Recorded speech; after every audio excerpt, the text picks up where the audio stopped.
There have been some slightly difficult moments about differences of opinion, for example, with Richard Horton over conflicts of interest. And it's been interesting. The Lancet statement on conflict is, anything that would embarrass you if it were later disclosed. And my involvement with the Legal Aid Board didn't embarrass me at all.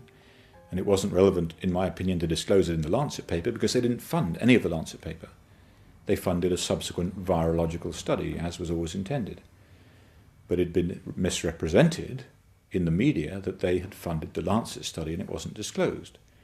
And this was the perception that Richard Horton originally had. And when I was asked about this by him way back in 2004, I said, no, they didn't fund this study at all. They funded a separate study. And he said, oh, well, on that case, it could be a potential or perceived as a potential conflict of interest. And I said, well, where did that come from? The statement, as I read it in the Lancet, the requirement is to disclose things that might embarrass you if they emerge later. And it was interesting because within that document, which was self-contained, anyone writing a paper for the Lancet would just need to read that. And the actual statement is the test of conflict of interest at the Lancet is an easy one. Anything that would embarrass you.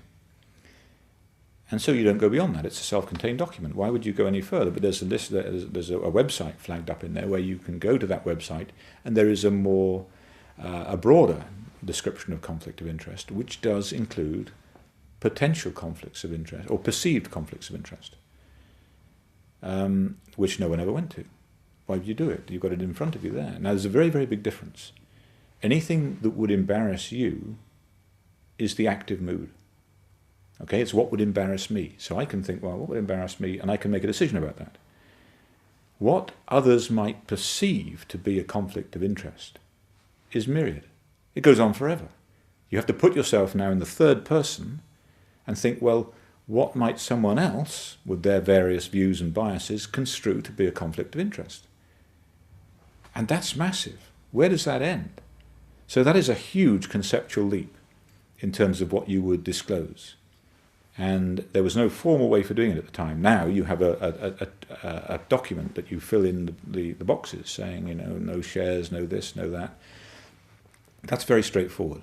But in those days it wasn't. It was highly ambiguous.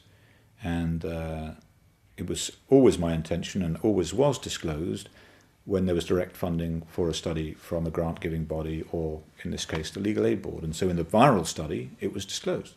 This study was supported in part by the Legal Aid Board, and Dr Wakefield has acted as an expert in the MMR litigation. That's an easy one, out it goes. But in the Lancet study I felt no need to disclose it at all, nor did any of my colleagues who knew that I was involved with the Legal Aid Board and on behalf of some of these children.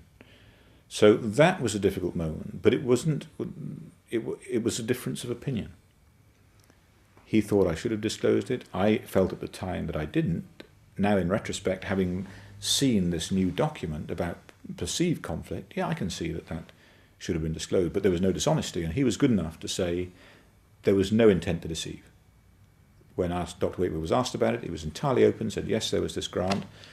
We got into an argument, a debate about what was and what wasn't a conflict of interest, but there was absolutely no intent to deceive, and the charge is dishonesty. So he was extremely helpful in as much that he said, no, this was not dishonest. This was a genuine difference of opinion. And so that then largely resolved.